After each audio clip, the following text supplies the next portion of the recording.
I'm going direct to read the statement. Press statement, today, 7th of January 2025.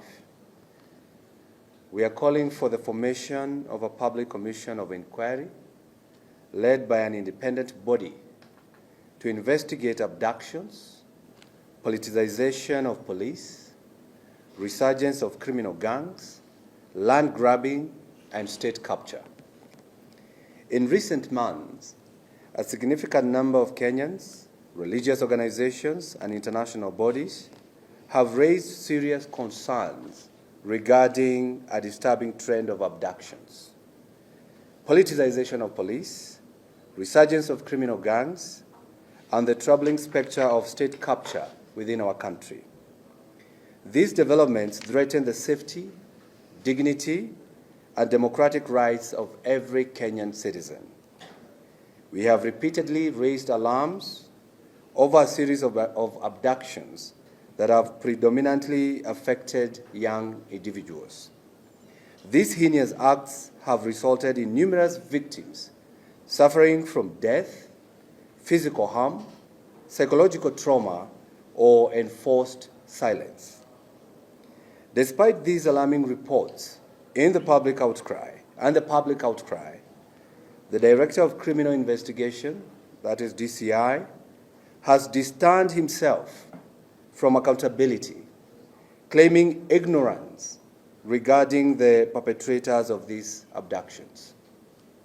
Similarly, the Inspector General of Police acknowledges the existence of these abductions, but absolves the police force from any responsibility by asserting a lack of knowledge about the individuals involved in these operations.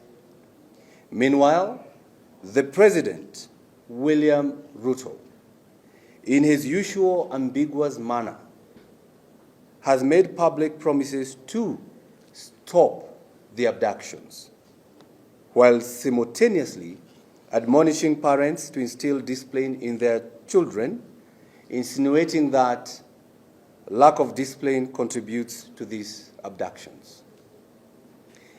In a concerning development, 5 young men who had been reported missing under mysterious circumstances were released at various locations across the country yesterday in what appears to be a well-coordinated effort. The simultaneous release of these individuals from different counties suggests a deliberate strategy rather than a random occurrences. These incidents are not isolated. They reflect a disturbing trend of escalating state-sponsored abductions, violence, and human rights abuses. We call for a thorough and transparent investigations into the circumstances surrounding these abductions, as well as appropriate action against all individuals involved. We do so with a lot of hesitation, since the police have denied responsibility, they have demonstrated lack of impartiality, they are conflicted, and remain beholden to the executive, despite them being an independent institution under our Constitution.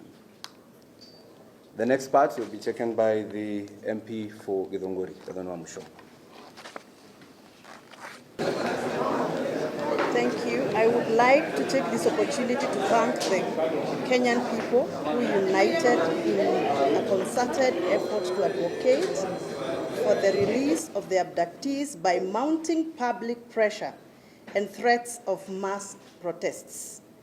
This raises significant questions about the government's responsiveness and commitment to upholding the rule of law.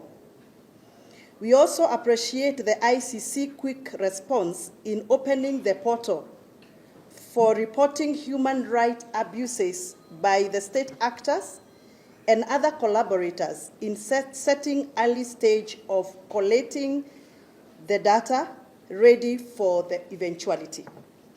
This collective action demonstrates that through the sovereign power vested to us by the Kenyan Constitution, we can stand together to hold the rogue government accountable for its actions.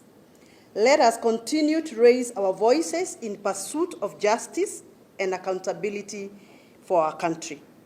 We urge the President and the Executive to ensure the immediate release of the remaining abductees. It is particularly troubling that the police have yet to apprehend anyone in connection with the abductions of the Kitengela 3, whose 32 days of torture remain uninvestigated and for which no perpetrators have been held accountable. In light of these grave issues, we hereby call for the following actions collectively as leaders representing the great people of Kenya. 1, establishment of an independent public commission of inquiry. This is to investigate the alarming series of abductions targeting individuals perceived to be critics of the President and Executive. These abductions represent a systematic attempt to silence dissent and instill fear among the populace of Kenya. 2, to examine the politicization within the police services and force and other independent institutions. This includes investigating instances where security forces have been forced and used for political gains or to intimidate and persecute dissenting voices. As you're aware, some of us here have been in the arms of the police in the name of investigations for issues not clear. To investigate organized criminal attacks against the Deputy President, Rigathi Gachagua, and his supporters, including 1, the chaotic event at Limuru funeral in Kiambu County in November 28, 2024. The tear gas incident in Shamata in Nyandarua County in December 28th of 2024. The remaining part of the statement will be read by our colleague, Senator for Kajiado.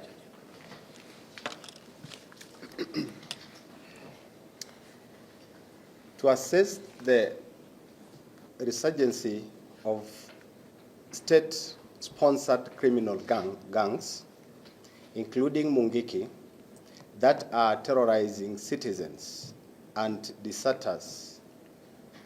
These gangs have been creating an atmosphere of fear, lawlessness among ordinary Kenyans and critics of the government. To address issues surrounding state capture, including the awarding of government contracts and affiliates within the government and rampant land grabbing, alongside issues, misuse of public resources.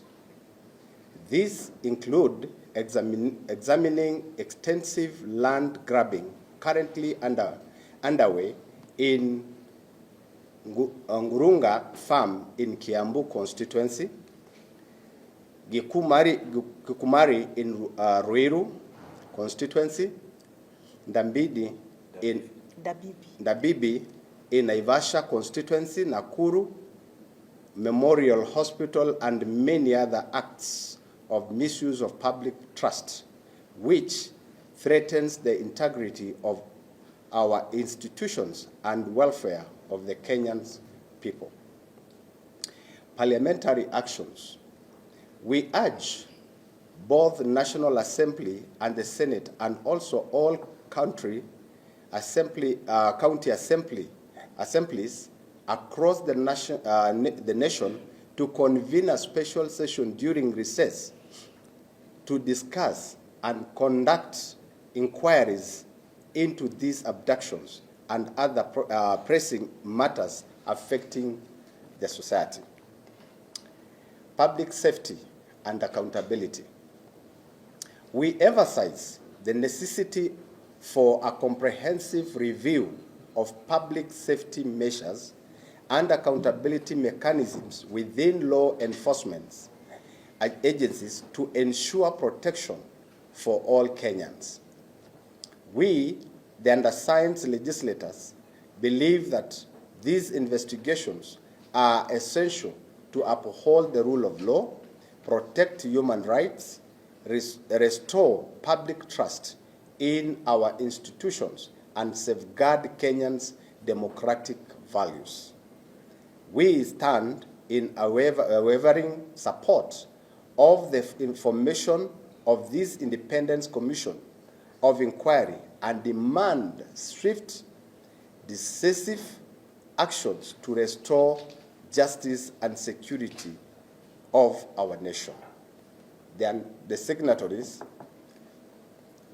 are Senator Karugo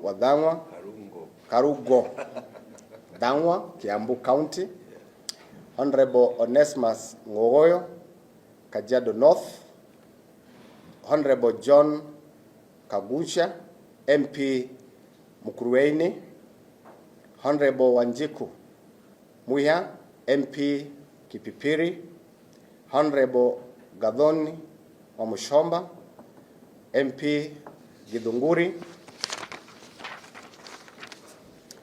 Senator Joy Nyotu,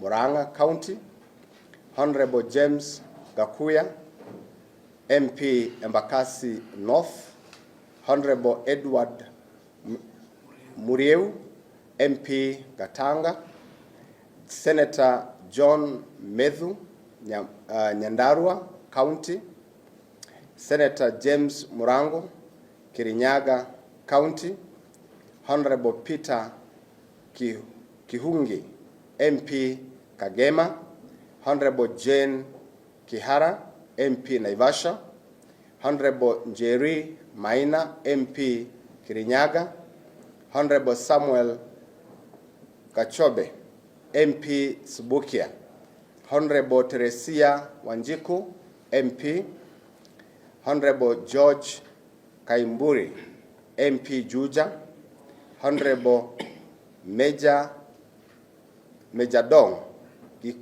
Kadiru, MP Embakasi Central, Honorable Joseph Munyoro, MP Kigumo, Honorable Mary Wamaua, MP Maragua, Honorable Mwango Amos, MP Starehe, Senator John Kinyua, Laikipia County, myself, Senator Kajiado, Honorable Seki, Honorable Gitonga Mukunji Manyata, Honorable George Wandeto, Geoffrey Wandeto, MP Tetu. The last but not least, Mheshimiwa Honorable Parashina, MP Kajiado South. Thank you very much.